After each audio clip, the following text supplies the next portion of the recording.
Jackie TV நேயர்களுக்கு வணக்கம். நான் உங்கள் ஜாக்கி சேகர் நம்மோடு இணைந்து உரையாட வந்திருக்கிறார்.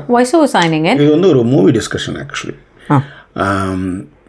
மிருனால் சென் இயக்கிய திரைப்படத்தும் குறித்து புத்தக திருவிழாவில் இயக்குனர் கருப்பழனியப்பன் பேசிய ஒரு விஷயத்தை வச்சு இந்த உரையாடல் நம்ம வந்து நேரலையில் வச்சுருந்தோம். அதோட முதல் பாகத்தை இந்த எபிசோடில் பார்க்க போகிறீங்க. ஸோ விரிவான பார்வைக்கு ஸ்டேட் வித் அஸ்.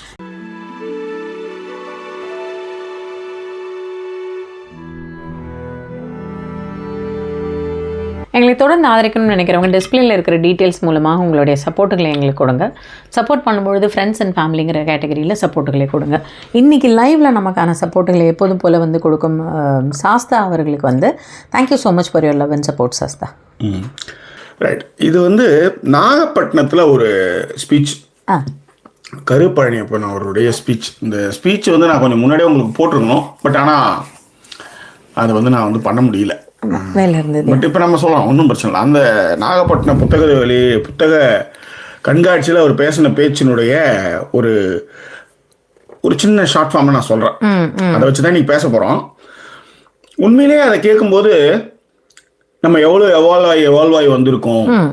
இப்போ நம்மளுடைய இப்போ என்னுடைய அப்படின்னும்பொழுது எங்கள் அத்தைங்க சொந்தங்கள் எல்லாமே வேலைக்கு போகிறவங்க சைடில் ரோஸ் பூ வச்சா தேவடியாண்டுவாங்க. இவங்க வேலைக்கு போக மாட்டாங்க, புரியுது. இவங்க வாசலில் உட்காந்துட்டு ரோட்டில் போயிட்டு வரவங்களுக்கு நக்கல் விட்டுட்டு இருப்பாங்க. அந்த பேக் வச்சு அது விருக்கு காலைல ஒரு 8 மணி பஸ் பிடிச்சி போகணும் அது வேலைக்கு. இதுங்க எதுவும் வேலைக்கு போகல. ஆனால் போகிறவங்க இவங்க என்ன சொல்லுவாங்கன்னா, அதாவது இன்ன பெருமையரே நீ வேலைக்கு போட பெருமையர், அந்த மாதிரியான ஒரு மனநிலை அதை அணுகிறது. Understood sir. நாட் ஓன்லி என் அத்தை, அந்த ஊரே அப்படிதான். புரியுது. வளர்க்கப்பட்ட அவங்களையும் தப்பு சொல்ல முடியாது. ஏன்னா அவங்களுக்கு யாரோ ஒருத்தவங்க கடத்திருக்காங்க, அடுத்தது ஒரு கடத்திருக்காங்க. ஸோ அது மாதிரிதான். இப்போ உதாரணத்துக்கு வந்து புத்தகம் வாசிச்சவங்களும் அப்படிதான் இருக்காங்க. உதாரணத்துக்கு கருப்பழனியப்பனுடைய அவங்க பெரியப்பா பழகருப்பையா, அவரு வீட்டில் வந்து ஏதோ ஒரு ரிலேஷன்ல ஒரு முஸ்லீம் இருக்கிறாரு, கலப்பு திருமணத்தில் ஏதோ. ஆனால் அவருடைய வீட்டுக்கு அவர் வந்து அந்த பையன் வந்து உள்ளார வந்துடக்கூடாதுன்றதுல அவர் போராடிட்டு இருக்காரு. ஓகே, புரிஞ்சிருச்சு. இப்போ நம்ம என்ன சொல்லுவோம், படித்தவங்க மெத்த படித்தவங்க இதில் என்ன இருக்கு, ப்ராட் மைண்டட் கிடையவே கிடையாது. படிப்புக்கும் அதுவும் சம்பந்தம் இல்லை. ரைட். அதையும் நீங்கள் முதல்ல புரிஞ்சுக்கணும். ஏனென்றால் படித்த வீடுகளில், ஏன்னா பீகார் மாதிரியான ஆட்களாகலாம் நம்ம இல்லை. நம்ம கல்வி அறிவுலாம் முன்னாடி வந்து காலை உணவு திட்டம் வந்து உலகளாவிய அளவில் அதை வந்து கொண்டாடுற அளவு நம்ம வந்து வளர்ந்துட்டு இருக்கோம். ஆனாலும் படித்தவர்கள்ட்ட தான் வந்து ஆணவ கொலை நடக்குது. என்ன, அந்த பையன் வந்து அதுவும் இத்தனைக்கும் உயர் பதவியில் 2 பேரும் போலீஸ் துறையில் இருக்காங்க. பையன் வந்து கத்தியெல்லாம் வச்சு போட்டு, புரியுது. ஸோ அக்கா அதான் கல்யாணம் பண்ணுறாங்க, லவ் பண்ணுறாங்கன்னு சொல்லி அதை ஆணவ கொலை பண்ணுற அளவுக்கு வந்து வருதுன்னா, அப்போ அவங்களும் படித்தவங்க தானே, எழுத படிக்க தெரிஞ்சவங்க, ஓரளவு புரிஞ்சவங்க, இத்தனைக்கு அவங்க அப்பா அம்மா படித்தவங்க. படிப்புக்கு இங்கே சம்மந்தமே இல்லையே. ஆனால் என்ன எடுத்துக்கணும், நான் எப்பயுமே ஊராமுட்டு மற்றவங்கலாம் வந்து யோகியம் பண்ணுறேன் போகிறோம் அப்படிலாம் இல்லை. நம்ம எப்படி மாறி இருக்கோம், நம்ம எந்த அளவுக்கு பண்ணியிருக்கோம், நம்ம எந்த அளவுக்கு எவால்வ் ஆகியிருக்கோம், நம்ம எவ்வளோ கற்றுக்கிட்டு இருக்கோம் அப்படின்ட்டு. நான் திரும்பவும் சொல்கிறது தான், நீங்கள் மாற்றமடைய வேண்டும் என்றால் ஒரு இடத்துல இருந்து நீங்கள் தயவுசெய்து எட்ட நகருங்க. நீங்கள் ஒரே செட்டப் ஆஃப் பீப்புளோட நீங்கள் வாழ்ந்துட்டு இருக்கும்போது அதில் இருக்கிற பெருமை தான் நீங்கள் பேசிட்டு இருப்பீங்களோக்கோசரம். நீங்கள் இடப்பெயர்வு அடைந்தால் மட்டும்தான் நீங்கள் விட முடியும். கண்டிப்பாக. ஒரு அப்பதான் வந்து உங்களுக்கு வந்து மனிதனுடைய மகத்துவமும் மனிதநேயமும் இடமும் புது புது சூழலும் புது புது மனிதர்களுமே வந்து நீங்கள் அந்த கட்டி கேட்குற ஜாதி மதம் எல்லாத்தையும் தூக்கி போட்டு நீங்கள் வந்து மிங்கிலாவீங்க. ரைட். இது ஒன்று. ஏன் இதை வந்து ஃபர்ஸ்ட் எடுத்ததுமே இந்த பெண்கள் வேலைக்கு போனதா, ஏன்னா அப்படித்தான் நாங்கள் வளர்க்கப்பட்டோம். அவங்களுக்கு சொல்லிக் கொடுத்தது, எங்களுக்கு சொல்லிக் கொடுத்தது, படங்கள் சொல்லிக் கொடுத்தது அப்படிதான். கண்டிப்பாக திரைப்படங்களும் அதான் சொல்லிச்சு.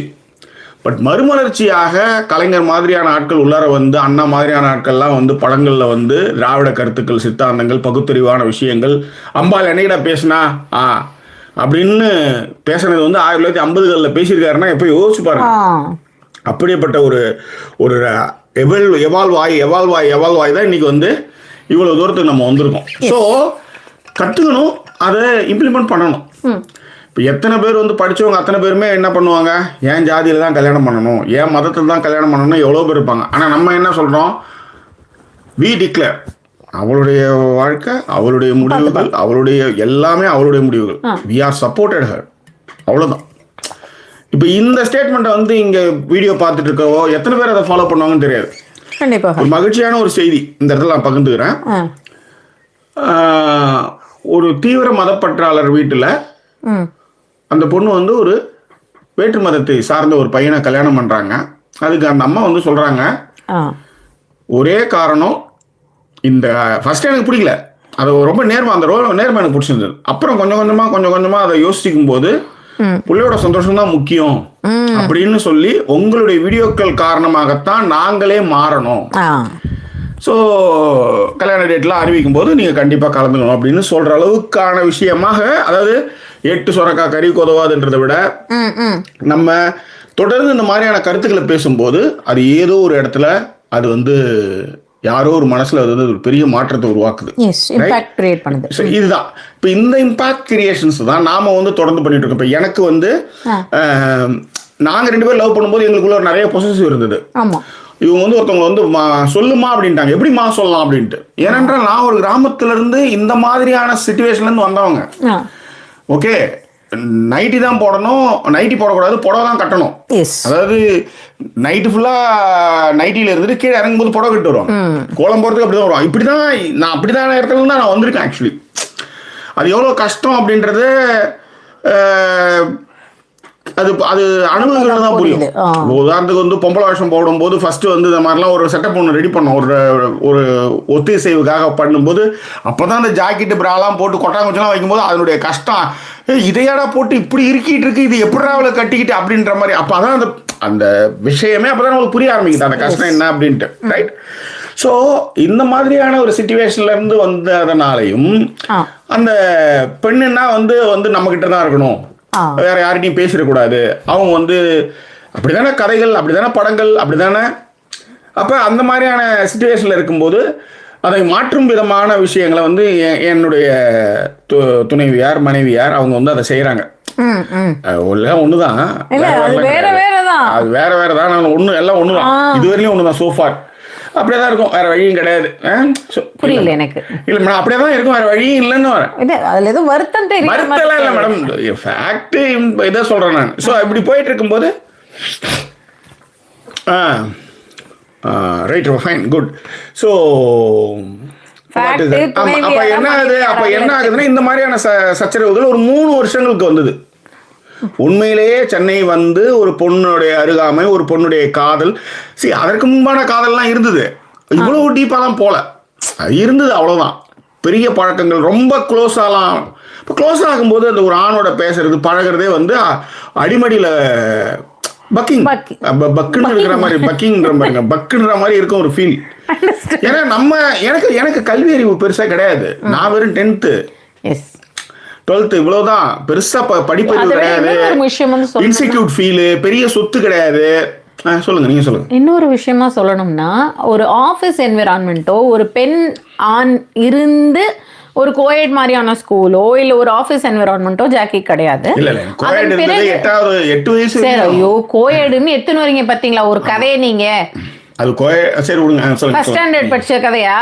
8th வரையும் படிச்ச மேடம். 8th வரையும் வந்து ஒரு ஸ்கூல் கோயட் ஸ்கூல்னு ஒன்று படிச்சீங்களா? அது ஸ்கூல்லயே படிக்கல, ஸ்கூலுக்கு கட்டடம் கட்டிருந்தீங்க. சொல்லுங்க. உனக்கு சப்போர்ட்டா பேச வந்தாலும் விட மாட்டேன். அதுல இருக்கிறதே சொல்லணும்ல, அது என்ன சார் கோயட் அது?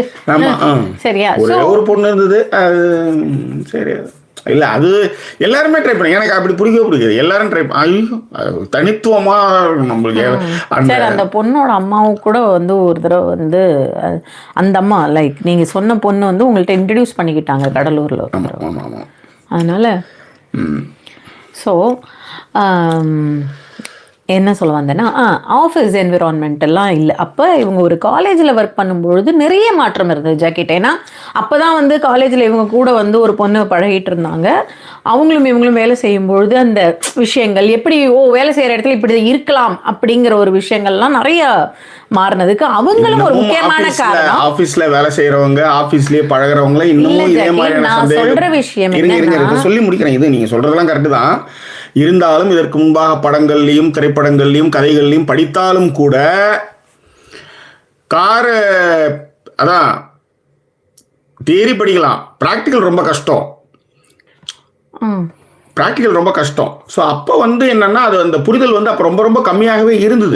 ப்ராக்டிக்கலாக வரும்போது நமக்கு அப்படின்ற அந்த பெண் என்பவள் நமக்கு ரொம்ப சொத்து, நம்ம சொத்து அது அப்படின்ற அந்த இதெல்லாம் இருக்கு இல்லையா? இந்த இவ்வளவு வியாக்கியானம், இவ்வளவு பேலஸ், இவ்வளவு விஷயங்களே அந்த பெண்ணுன்ற ஒரு விஷயத்துல தான். பாலகுமாரனுடைய புத்தகங்கள் ஓரளவுக்கு புரிஞ்சா, அதாவது இத ஒரு கட்டத்துல வந்து அந்த பொசசிவ்னஸோ சண்டையோ ஆரம்பிச்சாலும் கூட உடனே சாரி கேட்கிற மாதிரியான விஷயத்த அந்த புத்தகம் தான் கத்துக்கிட்டுச்சுன்னு சொல்றேன். எஸ், நீங்க சொல்லுங்க. அதுல நான் என்ன முடிக்க வந்தேன்னா, ஸோ நான் மட்டும் மனைவியோ துணைவியாகவோ இருக்கக்கூடிய நான் மட்டும் காரணம் இல்லை, நிறைய சூழல்கள் ஜாக்கியை மாத்துச்சுன்னு சொல்லுவேன். ஏன்னா எனக்கு வந்து எப்படின்னா, பெருசாக இப்போ பேசுகிற அளவு கூட எனக்கு ஜாக்கிட்ட வந்து கோவமாக இருக்கிறப்பையோ இல்லை மற்ற விஷயங்களையோ பேசி புரிய வைக்கவே தெரியாது. எனக்கு எக்ஸ்பிரஸ் பண்ணவே தெரியாது. அப்போ பேசி புரிய வைக்கலாம் எனக்கு தெரியாது. ஓகே ஓகே அவ்வளோதான், எனக்கு அந்த இடத்துல அது ஸ்டாப் ஆகிடணும், அதுக்கப்புறம் அது கண்டினியூ ஆக வேண்டாம் அப்படிங்கிற மாதிரியான ஒரு ஆள் நான். ஸோ அதனால என்னை விட நிறைய மாற்றங்கள் நிறைய பேர் மாறினாங்க. எல்லாரும் ஒரு பிள்ளையாக கல்யாணம் ஹெல்ப் பண்றோம். ஒரு 3-4 விஷயங்கள் இதுக்கு மாதிரி போய் அது மாதிரி மாறிடுச்சு. அதுதான் காரணம். ஒரு பொண்ணுக்காக ஒரு லவ் சேர்த்து வைக்கிறதுக்காக என்னவோ எக்ஸ்ட்ரீம்ஸ்லாம் போயிட்டோம். என்ன பேர், என் பேரு கெட்டு போச்சு, என்னன்னோ விஷயம்லாம் பண்ணி கடைசியா வந்து எல்லாம் முடிச்சு ஒரு 3 மாசம் கழிச்சு அந்த அவன் தான் ஊரை விட்டுலாம் ஓடிட்டோம். திரும்ப அந்த பையன் அவங்க வந்தான், அவன் வீட்டுக்கு போய் பேசிட்டு வந்தான். அந்த பொண்ணு பேரை சொன்னேன், அவ தேவடி ஆடான்ட்டான். டப்பு, ஐயோ என் பேரு கெட்டு போய், என் ரெப்புடேஷன் கெட்டு போய், உனக்காக சுற்றி இந்த பொண்ணுக்காக சுற்றி நீங்கள் 2 பேரும் நல்லா இருப்பீங்கன்னு பண்ணா அதுக்குள்ளே பிரெயின் வாஷ் பண்ணிட்டாங்க, முடிச்சுட்டாங்க. அதோட முடிஞ்சது.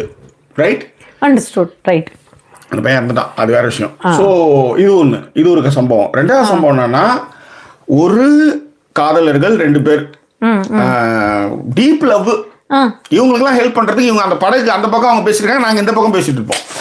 அந்த மாதிரியான ஒரு டீப் லவ். ஒரு கட்டத்தில் என்ன ஆச்சுன்னா, கபால்னு அந்த இங்க இந்த 5ல் ஒருத்தவன் உஷார் பண்ணிட்டான் அந்த பொண்ணை. ஓகே, அவங்களுக்குள்ள பிரேக்கப் ஆயிடுச்சு. அவங்களுக்கு பிரேக்கப் ஆயிடுச்சு. இது ஏதோ ஒன்று இந்த மாதிரியான சம்பவம்லாம் இருக்கும்போது அது ஒரு பெரிய, ஏன்னா ஊரை விட்டு உலகத்தை விட்டு எல்லாத்தையும் விட்டு வந்துருக்குறோம். பெரிய லெவல்ல சென்னையில் அசிங்கமாயிடும் குமார் கதை அது. ஓகே, அந்த மாதிரியான அந்த ஒரு 3 வருடங்கள் வந்து அது அந்த அப்படிதான் இருந்தது. அது அதன் இதுல என்னன்னா, வீம்புக்காக என் வீட்டம்மா எதுவுமே செய்யலை. அது நான் அங்கே உண்மையை அந்த இடத்துல நான் இந்த இடத்துல நான் சொல்லிக்கிறேன். வீம்புக்காகலாம் செய்யவே இல்லை, நிரூபிக்கிறதுக்கும் செய்யலை. அவங்க இயல்பாகவே இருந்தாங்க. அது அந்த இயல்பாக இருந்தது எனக்கு நான் புரிந்து கொள்ள ஏதுவாக இருந்ததுன்னு சொல்ல வந்தேன். Yes, okay, fine. சரி, இப்போ கதையினுடைய தாற்பயத்துக்கு வாங்க. இல்லை, ஏன் அப்படின்னு சொல்றேன்னா, இப்பயும் இருக்கும், இப்பயும் அந்த பொசசிவ் இருக்கும். இந்த பொசசிவ் இல்லாமல் யாருமே இருக்க முடியாது. ஆனா அதை புரிந்து கொள்ளப்படும், அவ்வளவுதான். அவ்வளவுதானா அப்படின்ற மாதிரி. ஆனா இப்போ அந்த அந்த கொஞ்சம் மெச்சூர்டா அணுகுறோம், அவ்வளவுதான். பொசசிவ் இல்லாம யாரும் இருக்க முடியாது. இப்ப அதேதான், அது மெச்சூர்டா இப்ப அணுகுறோம். That's all.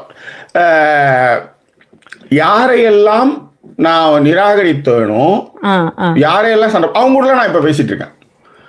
இன்னும் நட்புறவோடு இப்ப இவங்க கிட்ட வந்து நான் ஒரு சண்டை போட்டேன்ல, அந்த ஆட்கள் கூட இன்னமும் நான் ரொம்ப க்ளோஸ் டுகெதர், சரக்கு தண்ணி அடிச்சுட்டு பேசுற அளவுக்கான நட்புறவா நான் எப்பயுமே இப்போ என் ஒய்ஃபுக்கு வந்து ஒரு நண்பர், ஆண் நண்பர், அவங்களோட நட்பாயிடுவேன் நான். ஓகேவா? அது எப்பயுமே என்னுடைய பழக்கம். அது ஃபைன், தட்ஸ் ஆல். அது ஒன்று. இது ஒரு கதை, இப்படி ஒரு கதை. இப்போதான் இந்த கதை வருது, இந்த கதை இப்படிதான் வருது. ஸோ இந்த மனமாற்றங்களுக்கு ஒரு கிராமத்து பின்புலத்திலிருந்து இப்படியெல்லாம் கதைகளோடு வாழ்ந்த ஒருத்தவனுக்கு ஒரு மனமாற்றம் வருது. காலேஜுக்கு போகிறோம், பழகிறோம், எங்கள் 2 பேரும் ஒருத்தவங்க தப்பாக சொல்கிறாங்க, நானும் என் ஃப்ரெண்டும் இருக்கிறத ஒருத்தவங்க தப்பாக சொல்கிறாங்க. அப்போ இப்படி தானே நீங்கள் எல்லா பொண்ணுங்களையும் சொல்லுவானுங்க. எங்களுக்குள்ள ஒன்றுமே இல்லை, பெஸ்ட் ஃப்ரெண்டு. கல்யாணத்துக்கு வந்தவன் என்ன சொல்லிட்டானா, என்னங்க பொண்ணை மாற்றிட்டீங்கன்றானுங்க. அந்த அளவுக்கு 2 பேரும் ஒன்றா சுற்றிட்டு இருந்தோம். சார் நீங்கள் அது தானே சார் அவங்கள கல்யாணம் பண்ணணும்னு நினச்சினே அப்படின்னு. ஸோ இந்த மாதிரிலாம் வந்து இருக்கும்போது அது வருத்தத்தை கொடுக்க ஆரம்பிச்சுது. அப்போ அதுலேருந்தே நிறைய விஷயங்கள். அதுக்கப்புறம் வந்து இந்த மாதிரியான இந்த ஆட்கள், ஆனால் நான் தெளிவாக சொல்லுவேன், இப்படி இந்த ஆள் இப்படி, இது நீ பார்த்துக்கோ, இந்த கேரக்டர் இப்படி தான் நடக்கும், அதே மாதிரி தான் நடக்கும். நான் அதுக்கப்புறம் அந்த ரெஸ்ட்ரிக்ஷன்ஸ் அதெல்லாம் ஒன்றும் இல்லை. ஒரு பையன் தம்பின்னு ஒருத்தன் சுற்றிட்டு இருந்தான், அதுவும் சொன்னேன், நீங்கள் இந்த தம்பி கதையை வச்சுக்க, நீ என்ன வேணாலும் பேசிக்க, ஆனால் உங்கள் 2 பேரும் உங்கள் ஆஃபீஸில் பிரிச்சுடுவாங்க. அதையும் பிரிச்சுட்டாங்க. நான் பிரிக்கவே இல்லை, நான் நடக்கிறத சொன்னேன். ஏன்னா நான் ஆஃபீஸ் போகல, அவங்க ஆஃபீஸில் என்னெல்லாம் நடக்குது, யார் யாரெல்லாம் இருக்கிறாங்க எல்லாம் எனக்கு தெரியும். ஸோ அதை வச்சு நான் சொன்னேன், தயவுசெய்து நீங்கள் 2 பேரும் என்ன காஃபி ஷாப்ல மீட் பண்ணாதீங்க, வெளியில வந்து கூட நம்ம வீட்டுக்கிட்ட வந்து கூட பேசிக்காங்க, அங்க பேசாதீங்க, பிரிச்சுடுவாங்கன்னா பிரிச்சுட்டாங்க. ரைட்? ஓகே. ஸோ இப்படியான ஒரு சிச்சுவேஷனில் தான் இப்போ இந்த கதையை சொல்கிறேன். ஏன்னா கதையை சொல்லிட்டு ஒரு 10 நிமிஷம் அது முடிஞ்சு போயிடும். அதுக்கப்புறம் இதுங்கிட்ட வந்து கமெண்ட் போடுங்கன்னா இதுங்க எல்லாம் அமுக்குன மாதிரி எல்லாம் I agree with Jackie okay with சுதான்ட்டு டப்புன்னு நின்றுடுங்க. இதுங்க அப்புறம் இதுங்கிட்ட வந்து நம்ம அதனால இவ்வளோ தூரம் எடுத்துன்னு வந்துட்டேன். மணி எவ்வளோ நேரமாச்சு? 16 நிமிஷம் விட்டுட்டோமா? Right, okay, fine. இது ஒரு விஷயம். இப்படியான சூழலில் இப்படியான விஷயங்களில் லவ் பண்ணி கல்யாணம் பண்ணுறோம். இப்படியான நண்பர்களை நம்ம ஏன்னா ஆண் பெண் நண்பர்களை வந்து எதிர்கொள்றதுன்னு ஒன்று இருக்குல்ல, ஒரு ஹஸ்பண்ட் ஒய்ஃபுக்குள்ள ஆண் பெண் நண்பர்களை எதிர்கொள்றதுன்னு ஒரு பெரிய ப்ராசஸ் அது. அப்பதான் வந்து உன்னை விட உன் பொண்டாட்டி எனக்கு பெஸ்ட் ஃப்ரெண்டுடா அப்படின்னு என்கிட்ட நிரூபிக்கிறது வரும். அதுதான், அதனால தான் எனக்கு கோவமே. இப்போ இந்த பிரச்சனைகள்லாம் ஊற்றுக்கண்ணி யாருன்னு பார்த்தா ஒரு மகாபாவன் ஒருத்தன் இருந்தான். அவன் என்ன பண்ணான்னா, இவன் என்ன சொன்னா, ஒரு ஆளை பார்த்து வச்சிருங்க, நீ எங்க ஆளை போய் நீ பார்த்துவான, அவன் friend, best friend, school friend, childhood friend, அவனை அனுப்பி வைக்கிறான். அவனுக்கு என்ன பார்த்துமே பிடிக்கல. நான் கையில் கட்டிட்டு இருக்கிறேன், சைக்கிள் ஓட்டிட்டு. அவனுக்கு ஒரு பெரிய ஆச்சரியம். நாம வந்து இப்போ நாமளே பேசுறதுக்கு பயப்படுறது, இவன் எப்படி கவுத்தான்றது அவனுக்கு ஒரு ஆச்சரியம். ஓகே, அவன் என்ன பண்ண, இதை பற்றி நான் விரிவாகவே எழுதியிருந்தேன் ஆக்சுவலி. அவன் என்ன பண்ணா, நீங்கள் வந்து செட்டாக, அதாவது பிரிக்கிறதுக்கு அப்பயே முடிவு பண்ணிட்டேன் பார்த்ததுமே. நீங்கள் செட் ஆக மாட்டீங்க, அவங்க வந்து ஆனந்த பவனில் சாப்பிடுவாங்க, சரவண பவனில் சாப்பிடுவாங்க, உங்களெல்லாம் வாங்கி கொடுக்க முடியாதுன்னு என்கிட்ட எப்போ அந்த நான் சொல்கிறது 25 வருஷத்துக்கு முன்னாடி நான் அப்போல்லாம் மாணிச்சந்து போடுவேன். அதை பேசி முடிச்சிட்டிங்களா அப்படின்னா, பேர் சொல்ல விரும்பல, முடிச்சிட்டான் அப்படின்னா, மாணிச்சந்தை கீச்சேன். ஆமாம், மாணிச்சந்த் தான். ஆண்ட்ராக்கு வந்து கரையிறன்னு மாணிச்சந்த் தான். ஸோ கையில் கொட்டினேன், அப்படி தட்டினேன், எடுத்து வாயில் போட்டேன். நீ இல்லை, கொப்பம் இல்லை, கோத்தா இல்லை, பாட்டி இல்லை, தாத்தா இல்லை, எவன் சொன்னாலும் சுதா மாறமாட்டான். நீ இதை சொன்னதை அவகிட்ட போய் கூட சொல்லு. உண்மையிலே நான் எந்த நம்பிக்கையில் அதை சொன்னேன்னா எனக்கு தெரியல. நான் உண்மையிலே எந்த நம்பிக்கையில் சொன்னேன்னு தெரியல. அவன் நின்னா என் பொண்டாட்டி என் காதலியா இருந்தா அப்ப நின்னா. ஒன்றும் இல்லை, அப்போல்லாம் வந்து எல்லாமே பட்டார் தான். அவன் இந்த மாதிரி சொல்லிட்டான், அவன்கிட்ட பேசாது, முடிஞ்சிடுச்சு. என் ஃப்ரெண்ட் எனக்கு தேவை இல்லை, அவ்வளோதான். இப்போ சொன்னதுக்கு அப்புறம் வந்து சில பேர் என்ன பண்ணுவாங்கன்னா, நீ சொல்லு நான் என் ஃப்ரெண்ட் கிட்ட பேசுவேன்னு சொல்லுவாங்கல்ல, அதெல்லாம் செஞ்சதே கிடையாது. இது அன்றைக்கு புரிதல் அவ்வளோதான் எனக்கு. இன்னைக்கு அது தப்புன்னு புரியுது, ஆனால் அன்னைக்கு சொல்லும்போது அவங்க அதை செய்யவே இல்லை. ஆனால் அதன் பிறகு நான் ஒரு நாளும் ஃபோன் எடுத்து நோண்டிருந்தோ பேசுறியான்னு கேட்டதோ நான் கேட்டதே இல்லை. ஒரு 7 வருஷத்துக்கு பிறகு என் மனைவி சொன்னாங்க, இந்த மாதிரி அந்த பர்சனை நான் பார்த்தேன், நல்லா இருக்கேன்னு கேட்டான். நான் நல்லா இருக்கேன்னு சொல்லிட்டு வந்துட்டேன் அப்படின்னாங்க. அப்புறம் வாட்ஸ்அப்ல வந்ததுக்கு அப்புறம் அவங்க 2 பேரும் பேச ஆரம்பிச்சாங்க. இது நடந்தது. இதை வந்து எழுதும்போது என்னுடைய ஃப்ரெண்டு ஒருத்தர் தேவி அண்ணா வந்துட்டு யூஎஸ்ல இருக்க சொன்னா, அண்ணா இப்பயும் ரைட், எனக்கு அன்னைக்கு இருந்த கோவம் தான். அதுக்கப்புறம் அதை பற்றி நான் பேசுனது கூட கிடையாது. இந்த ஒரே ஒரு வாட்டி தான், அதுக்கப்புறம் நான் பேசுனதே கிடையாது. அதன் பிறகு அது அவங்களுடைய பர்சனல், அது எனக்கு தெரியும் என் ஒய்ஃபை பற்றி. எனக்கு அதுக்கு மேலே அந்த நோண்ட விரும்பவே இல்லை. ரைட், அதுதான் ஜாக்கி அண்ணா. இப்போ மற்றவனா இருந்தால் என்ன பண்ணுவான், பேசக்கூடாதுன்றது. அதுக்கப்புறம் அதை அப்படியே ஃபாலோ பண்ணிகிட்டே வருவான், ஒரு கதை எடுத்து வரதுக்கு அந்த பேர் எடுத்து வருவான். ஆனால் ஒரு நாளும் நான் அன்னைக்கு அந்த கோவத்தில் போட்ட சட்டை தான் அது. என்னன்னா, அவன் எனக்கு ரொம்ப முக்கியன்ற மாதிரி சொல்ல வந்தபோது எனக்கு சமூகம் வந்து என்னடி ஃப்ரெண்டுன்னு சொன்னா வந்து என்ன கொடுமைன்னா, அவன் பொண்ணு லவ் பண்ணிட்டு இருந்தான். ஆமா, இவனுக்கும் தெரியும். கடைசியில் என்ன சொல்லிட்டான்னா, என் கதையை முடிஞ்சதுக்கு அப்புறம் நானும் தான் அவனை லவ் பண்ணிட்டான். அவன் டப்புன்னு நீ என்ன சொன்ன ஃப்ரெண்டு என்ன. ஆமா, அவன் என்கிட்ட வந்து பேசினான், அவனுக்கு ஒரு லவ்வும் இருந்தது, அது எல்லாருக்குமே தெரியும். திடீர்னு வந்து நானும் தான் அவனை லவ் பண்ணேன்னா உங்களுக்கு கோபம் வருமா வராதா? கண்டிப்பா. அது என்கிட்ட வந்து எனக்கே பொருளாதாரத்தில் நான் ரொம்ப கீழ் தங்கி இருக்கிறேன். அப்போ போய் அவங்க சரணபவனில் சாப்பிடுவாங்க, நீ வந்து இந்த கடையில் சாப்பிடுவேன்னு சொன்னால் உனக்கு ஒப்பீடு சொன்னால் உனக்கு எப்படி இருக்கும்? கண்டிப்பாக சார், கஷ்டமாக தான். வச்சு செஞ்சேன் அப்படின்ட்டு செகண்ட் பிக் பாஸ்ல இந்த பொண்ணு சொல்லிச்சு, அந்த மாதிரி வச்சு செஞ்சேன், வச்சு செய்வேன் அப்படின்ற மாதிரி சொன்னேன். சரி, இதுதான் அதில் இருக்கிற விஷயம். ஸோ இந்த மாதிரியான எனக்கு வந்து நான் சொன்ன அந்த கோவம் ரைட், இப்போ வந்து அது வந்து இவ்வளோ கோவப்பட்டிருக்க வேண்டாமோன்னு இப்போ அது தோணுது. ஆனால் அன்னைக்கு வந்து அது செஞ்சதெல்லாம் கரெக்ட். அதுக்கப்புறம் நான் அதை பேசுனது இதுதான் நான். Okay, right. இப்போ கதைக்கு வரேன். கதை என்ன கதைன்னா, நம்ம நாகப்பட்டினம் புத்தக திருவிழாவில் கருப்பழனியப்பன் ஒரு கதை சொல்கிறேன். எஸ். இந்த புத்தக திருவிழாவுக்கு வந்திருக்கிற பெண்களுக்கு ஒன்று சொல்லிக்க விரும்புகிறேன். மிர்னாசல்னு ஒரு மிர்னால் சென் அப்படின்னு ஒரு பெங்கால் இயக்குனர் நிறைய படைப்புகளை எடுத்திருந்தாங்க. சத்யஜித் ரே மாதிரி பெங்காலில் ஒரு பெரிய படைப்பாளர். ஸோ இப்படி எடுத்துட்டு இருக்கும்போது அவர் ஒரு கதை எடுக்கிறார். 1979 அந்த படம் வருது. ஓகே. படத்தினுடைய பேர் வந்து ஏக் தின் பிரதிதின். இந்த ஏக் தின் பிரதிதின் இந்த திரைப்படத்தினுடைய கதை என்ன அப்படின்னு பார்த்தீங்கன்னா, நம்ம அவள் ஒரு தொடர் சுஜாதா மாதிரி வீட்டுக்கு பெரிய பொண்ணு, 3 பொம்பளை பசங்க 2 ஆம்பளை பசங்க. அப்பாவுக்கு வந்து உடம்பு சரியில்லை, அம்மாவுக்கும் உடம்பு சரியில்லை, ஆனால் சொன்னா வேலைக்கு ஆகுதுன்ற மாதிரி ஒரு சிச்சுவேஷன். இவ தான் வந்து பிரெட் வின்னர், இவ தான் வேலைக்கு போயிட்டு வரா. காலையில் பெரிய பொண்ணு காலையில் எழுந்திருக்கிறா, குளிப்பா, அம்மா சமைச்சு வச்சிருப்பாங்க, சாப்பாடு வச்சிருப்பாங்க, சாப்பிடுவா. மதியானத்துக்கு சாப்பாடு கட்டி வச்சிருப்போம், எடுப்பா, போவா. அதோட சாயங்காலம் 6 மணிக்கு வருவோம். ஓகே. இதுதான் அவளுடைய ரொட்டீன். அவளுக்கு கல்யாணத்தை பற்றி அந்த குடும்பம் கவலைப்பட்டதே இல்லை. ஸோ இப்படி ஒரு விஷயம் ஒன்று இருக்கும்போது அந்த பொண்ணு வந்து ஒரு நாள் வந்து ரொட்டீன் இதுதான். டெய்லி ஒரு ரொட்டீன் இதுதான். அவங்க கல்யாணம் பண்ணி கொடுக்கறதுக்கு வந்து கல்யாணம் பண்ணாம தான் நல்லதுன்றது தான் அவங்களுடைய மோட்டிவே. யாரும் வொர்க் பண்றதுக்கு இல்ல கிடையாது. இவளும் போயிட்டானா ஜிங்கி அடிக்கணும், சோத்துக்கே பிச்சை எடுக்கணுன்ற மாதிரியான ஒரு சிச்சுவேஷன். ஸோ அதனால வந்து அவளை வந்து கல்யாணம் பண்ணி கொடுக்க கூடாதுன்றதுல இவங்க ரொம்ப தெளிவாகவே இருந்தாங்க. அதை பத்தி பேச்சும் கிடையாது. அவ வந்து இயந்திரத்தனமான ஒரு வாழ்க்கையை வாழ்ந்துட்டு இருக்கா. காலைல எழுந்திருக்கிறது, குளிக்கிறது, சாப்பாடு சாப்பிடுறது, எடுக்கிறது, போறது, திரும்ப சாயங்காலம் வர்றது, இதுதான் ரொட்டீன் அவளுக்கு. ஓகே. ஸோ இப்படி இருக்கு. ஒரு நாள் சாயங்காலம் 6 மணிக்கு அந்த பொண்ணு வரல. 6 மணிக்கு வர்ற பொண்ணு 5:30 வர்ற பொண்ணு 6 மணி 6:30 வரையிலும் வெயிட் பண்றாங்க, வரல. 6:30 வரலன்னதுமே குடும்பம் பதறுது. ஏன்னா பிரெட் வின்னர் ஆளை காணோம். ஸோ இப்போ என்ன பண்றது? எல்லாரும் தேடுவாங்க. ஸோ இந்த பக்கம் தம்பி வந்து தெருவா சுத்துறான். ஒரு தம்பி ஒரு அக்கா என்ன பண்றா, ஆபீஸ்ல இருக்கிற ஆளுங்கெல்லாம் ஃபோன் பண்றா. இந்த பக்கம் ஒருத்தன் வந்து போலீஸ் ஸ்டேஷன் கம்ப்ளைண்ட் கொடுக்கறதுக்காக ஒரு அக்கா வந்து கிளம்புறா. ஸோ ஒரு கட்டத்தில் ஒரு 9 மணிக்கு என்னாச்சுன்னா, அது ஒரு 7-8 மணிக்கெல்லாம் வந்து லேண்ட் ஹவுஸ் ஓனருக்கு தெரிஞ்சு போகுது. ஏன் இன்னும் அந்த பொண்ணு வரல அப்படின்னு அவர் கேட்கிறாரு. அதுக்குள்ள வந்து பரவி தெரு ஃபுல்லா தெரிஞ்சு போகுது. எல்லாருமே 9 மணிக்கெல்லாம் வந்து எல்லாருக்குமே தெரிஞ்ச போது எங்க காணோம்னு அல்லல் பட்டு சுத்திட்டு இருக்காங்க.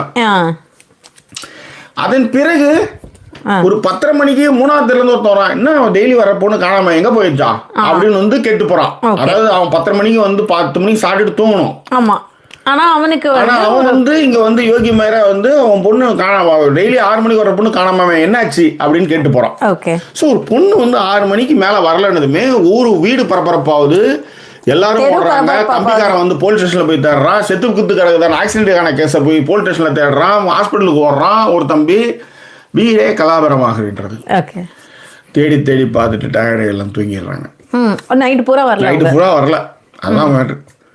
அல்லவிடி காத்தால 6 மணி 6:15 அந்த பொண்ணு வருது. நேராக போகுது, குளிக்குது, சாப்பாடு போட்டு வைக்கிறாங்க, சாப்பிடுது, மதியானத்துக்கு சாப்பாடு கட்டி வைக்கிறாங்க, எடுத்துக்குது, கிளம்பி போகுது. படம் அதோட முடியுது. சூப்பர். இங்கதான் அந்த படைப்பாளியும் அந்த படைப்பாளினுடைய படைப்பை இன்னொரு படைப்பாளி அதை ஒரு புத்தக திருவிழாவில் நினைவு கூர்ந்த விஷயமும் தான் இங்க பேசுபொருளாகி.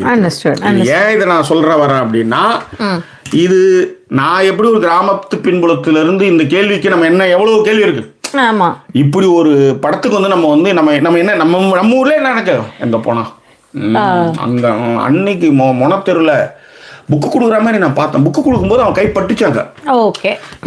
இதேதான் அந்த ரயில்வே ஸ்டேஷன் கேண்டீன்ல 2 பேரும் வடை ஊட்டிக்கிட்டாங்க. இது எல்லாமே கனெக்ட் பண்ணி எங்கேயோ ரூம் போட்டிருக்காங்க. ஏதோ ஒண்ணு இல்ல வேற எங்க பட்டு ஒரே விஷயம் தான், படுத்துட்டு வந்தா அதுக்கான கன்ஃபர்மேஷன். அந்த கன்ஃபர்மேஷன் என்ன ஆச்சு அப்படின்றது எல்லாருக்கும், வீட்டுல தம்பிங்களுக்கும் அதே பிரச்சனை இருக்குது, அத்தாக்காரிக்கு இருக்கு, உடம்பு சரியில்லாத அப்பனுக்கு இருக்குது, தெருவில் 3ஆவது தெருவில் இருக்குது. என்ன ஆச்சு? 6 மணிக்கு மேல போனா ரைட்டுடா, அது கதையாவே இருந்துட்டு போட்டா. இந்த ஆளு வேற படத்தை டமால் முடிச்சிட்டானே, அவன் வேலைக்கு போறதோட முடிச்சிட்டான். அப்ப எங்க எங்கதான் போனான்? படம் எல்லாரையும் போட்டு மண்டை, அவன் எங்கதான் போனான் அப்படின்னு ஏகப்பட்ட கேள்விகள் போட்டு யோசிச்சு பாருங்க. எல்லாருக்கும் இருக்கிற கொஸ்டின் தான். ஆனா இது வந்து அவன் நிலைமையில யோசிச்சு பாருங்க. அந்த பொண்ணு எங்கே தான் போனான்ட்டு. அந்த பொண்ணு பேர் வந்து என்னன்னா ஷினு. அது பேர் வந்து ஷினு. ஓகே, ஓகேவா? ஸோ இந்த ஷினு என்னதான் போனான்.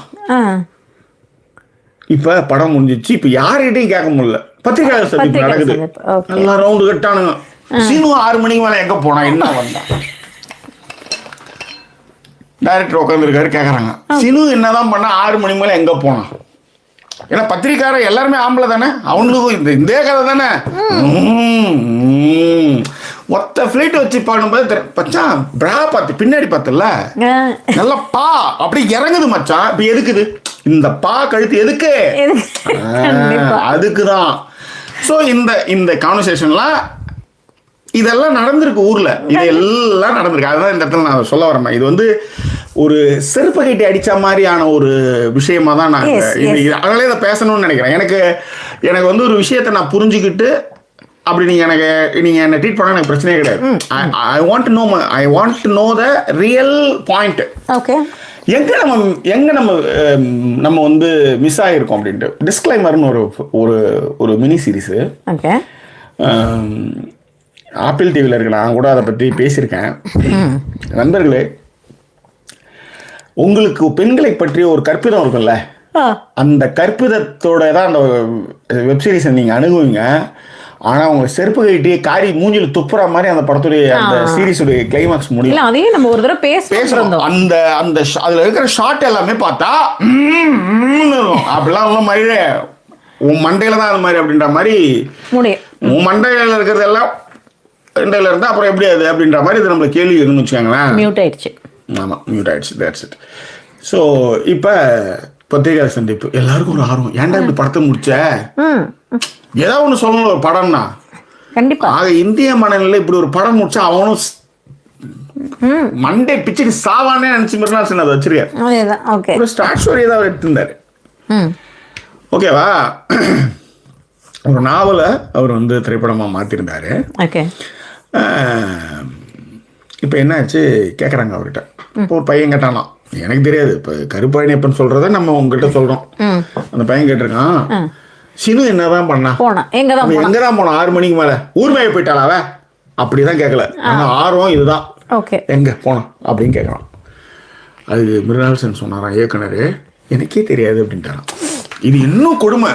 அது எப்படி அது அப்படின்னு தோணும்ல. அப்ப இந்த சின்ன பையன் வந்து கேக்குறானா, சின்ன பையனா ஒரு இளைஞன், நீ ஒரு படைப்பாளி, நீ தான் அந்த கதையை எழுதுற, நீ தான் அந்த படத்தை எடுக்கிற, சொல்ல முடியல, எனக்கு சொல்ல விருப்பம் இல்லைன்னு கூட சொல்லு, எனக்கே தெரியாதுன்னு சொல்லாத அப்படின்னு அவன் சொல்லியிருக்கான்.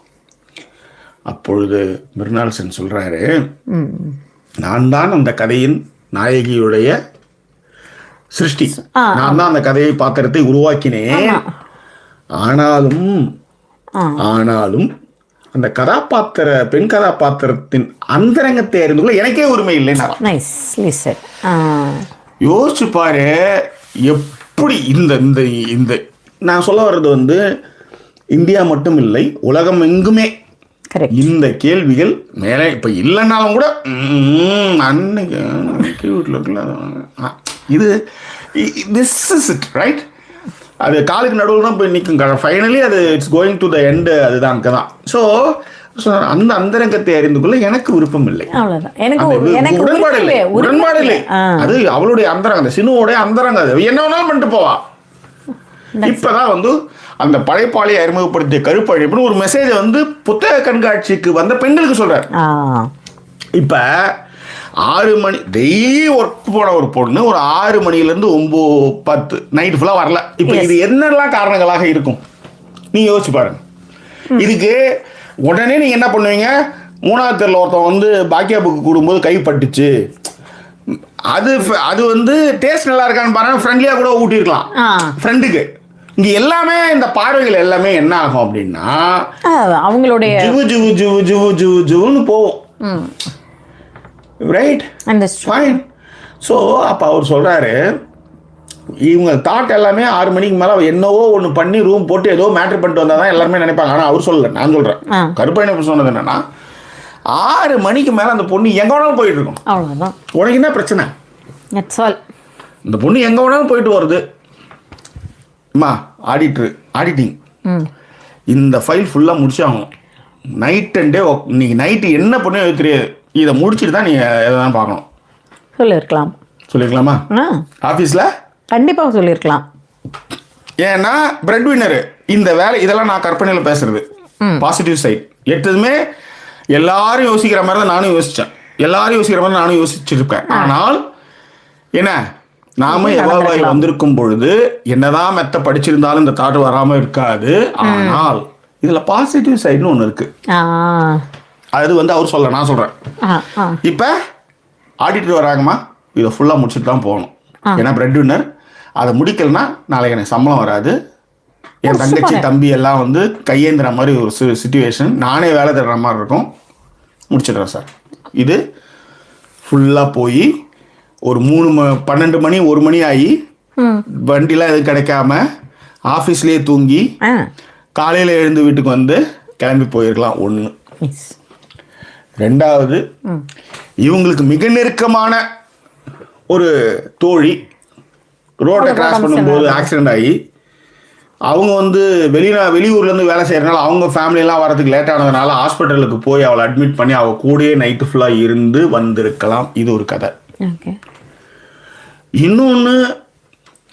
இன்னொரு ஃப்ரெண்டு வீட்டில் வந்து ஒரு பெரிய பிரச்சனை, தகராறு வந்து அந்த தகராறில் போய் சமாதானப்படுத்தி அந்த பொண்ணு விட்டா அது நைட்டே சூசைட் பண்ணிக்கிற மாதிரியான ஒரு சிச்சுவேஷனில் பெஸ்ட் ஃப்ரெண்டு கூட நைட்டு ஃபுல்லாக அங்கேயே இருந்தது ஒரு வகை. என்ன, இந்த மாதிரி நீங்க அந்த கதைக்கான வகைகளை வந்து நீங்க வந்து பாசிட்டிவ் வகையில் ஏகப்பட்டது இருக்குன்னு சொல்ல வரேன். எஸ், இந்த ஏதோ ஒரு படத்துல வர மாதிரி வந்து யார் யாரெல்லாம் ஆபீஸ்ல இருக்காங்கன்னு தெரியாம ஆபீஸே பூட்டிட்டு கூட போயிருந்திருக்கலாம் பியூன். அந்த மாதிரி இருக்கலாம். ஸோ இந்த மாதிரி இந்த கதைக்கு வந்து பாசிட்டிவ் சைடா நீங்க எவ்வளவு நாளும் எடுத்துன்னு போகலாம். எஸ். ஆனால் நாம என்ன செய்யறோம்னா எல்லாருக்கும் சேர்ந்து நம்ம பிள்ளையும் நம்ம சந்தேகப்படுறோம். நம்ம பிள்ளைங்களை சந்தேகப்படுறத முதல்ல நிறுத்துங்க. மூணாவது இருந்து வந்து அவன் பொண்ணுக்கு என்னாச்சுன்னா போடா மயிறு அப்படின்னு அவங்க சொல்லிட்டு, ஏன்னா அவ எல்லாம் அவளுக்கு என்ன அவனால வந்துட்டு போகும். நம்ம வீட்டு பொண்ணு அவ எதுவும் நம்பிக்கையை நம்ம தானே வைக்கணும். ஊராம் வீட்டுக்காரன் சேர்ந்து நம்மளும் அந்த பிள்ளைய வந்து தப்பா சொல்றது. அவளுக்கு 1000 வேலை இருந்திருக்கும். ஆபீஸ்ல வேலை இருந்திருக்கும், ஃப்ரெண்டுக்கு போயிருப்பா, ஹெல்ப் பண்ண போயிருப்பா. ஒருத்த 4 ஆபீஸ் ஆளுங்களை வந்து திடீர்னு வந்து போலீஸ் ஸ்டேஷன்ல போய் உட்காச்சிருப்பாங்க. அங்க கூட போய் நின்று கூட இருந்திருக்கலாம். எல்லாருடைய ஃப்ரெண்ட்ஸ் இல்லை, யாருக்காவது ஆக்சிடென்ட் ஆயிருக்கலாம், ரத்தம் கொடுத்துருக்கலாம், நைட்டு ஃபுல்லா ஹாஸ்பிட்டல் இருந்திருக்கலாம். எவ்வளவோ விஷயங்கள் இருக்கு. ஒரு பெண் படுக்காமல் காலுக்கு நடுவே நீங்கள் தேடாமல் நீங்கள் பேச எவ்வளவோ இருக்கு. ரைட்? கண்டிப்பாக. ஆக நம்ம பிள்ளைங்களை அவர் அதான் சொல்றார், கருப்பாடு நம்ம பிள்ளைங்களை நாம தான் வந்து பார்த்துக்கணும். கண்டிப்பாக நாம தான் அவங்களுக்கு சப்போர்ட்டா இருக்கணும். நம்ம பிள்ளைக்கு 1000 வேலை இருக்கும். ரோட்ல போற நாய்ங்களாம் வந்து அதை தெரிஞ்சுன்னு அவசியம் கிடையாது. உன் வேலை மேல பாடுறன்னு சொல்லி அனுப்புங்க அப்படின்னு அந்த கதையை சொல்லியிருந்தார். உண்மையிலே. So this is it. இதுதான் இன்னைக்கு நான் சொல்ல வேண்டியதா இருந்தது. இப்ப நாம என்ன செய்யணும் அப்படின்னா, இந்த மாதிரியான பாசிட்டிவான விஷயங்களை நம்மளுடைய பிள்ளைகளுக்கு, அது ஆண் பிள்ளைகளுக்கு நம்ம நிறைய சொல்லி கொடுக்கணும். நம்ம கசின்ஸ் நம்ம விஷயங்களுக்கு அது அவளுடைய ஒரு பர்சனல் அப்படின்றத கொஞ்சமா ஆரம்பிக்கணும். அவ பர்சனல்டா விடுறா, நான் சித்தப்பான்ற முறையில கேட்கறேன். நீ பேச்சில் ஒரு பையன் கூட அப்படியே சாஞ்சிக்கிட்டு போனே, அவ சாஞ்சிட்டு போனா படுத்துட்டு போனா உனக்கு என்ன மயிரே, என் பொண்ணை பத்தி நானே கேட்கல, நீ நம்ம மயிரை வெட்ட போடு, சி எட்ட ஒரு நாய அப்படின்னு சொல்லணும். அதுக்கப்புறம் யாரு கூடமா சாஞ்சிட்டு போனேன், அது எந்த அளவுக்கு ஒர்க் அவுட் ஆகும் அப்புறம் நீங்க கேட்டுக்காங்க. வெளியில யாரு கூட விட்டு கொடுத்துறாதீங்கன்ற. கண்டிப்பா. இல்லன்னா உடனே சொல்லுங்க, என்கிட்ட சொல்லிட்டு தான் போனா, நான் தான் இன்னும் நல்லா சாஞ்சிக்கும் சொல்லி அனுப்பிச்சேன்னு நானும் அப்படிதான் பேசணும்னு வச்சுக்கோங்க. கண்டிப்பா. Right. So this is it. Right. அப்ப நம்ம பிள்ளைங்களை நம்ம தான் நம்பணுன்றதையும், அதாவது ஒரு கதாபாத்திரத்தின் அந்தரங்கத்தையே அறிஞ்சுக்க கூறதுக்கு எனக்கு விருப்பம் கிடையாது, அது நியாயமும் இல்லைன்னு ஒருத்தன் பேசுறான்ல, அது எவ்வளவு பெரிய விஷயம். அந்த மனநிலை. அப்ப புறையோடி போன ஒரு விஷயத்துல, கேன்சர் செல் மாதிரி உள்ளார போன விஷயத்துல நம்ம வந்து இப்ப ரஷ்யா கண்டுபிடிச்ச நிறைய எஸ்ட்ரோமன் வேக்சினை வந்து போட்டு கொஞ்சம் கொஞ்சமா அதை வந்து அழிக்கணும். நம்ம மைண்ட்ல இருக்கும், அதை அழிக்கணும். அடுத்து வர்றவங்களுக்கு வந்து ப்ரிவென்ஷனாக நம்ம வந்து நிறைய விஷயங்கள் சொல்லணும். அது மிக முக்கியமாக இளைய தலைமுறைகளுக்கு இதை நம்ம வந்து பாடம் எடுக்கணும், சொல்லிக் கொடுக்கணும். சொன்ன மாதிரி பெண் பிள்ளைகளை விட ஆண் பிள்ளைகளுக்கு ஏன் இதை சொல்கிறேன் அப்படின்னா, இவ்வளோ நேரம் ஜாக்கி பேசிட்டாங்க, இந்த விஷயங்கள்லாம் சொல்லிட்டாங்க. அப்புறம் தண்ணி வர குடி போகிறார், ஓவர் பண்ணும் அப்படியே. ஓகே. ஸோ எங்களை சப்போர்ட் பண்ண நினைக்கிறவங்க டிஸ்பிளே இருக்க டீட்டெயில் மூலமாக சப்போர்ட் பண்ணுங்கள். ஸோ இந்த முதல் பாகம் பார்த்து ரசிச்சிருப்பீங்க. ஸோ அடுத்த பாகத்தில் இன்னும் நிறையவே பேசியிருக்கிறோம். அதுவரை நன்றி கூறிய விருது உங்கள் ஜாக்கி சேகர் மற்றும் வாய்ஸ் ஓவர் சைனிங் ஆஃப்.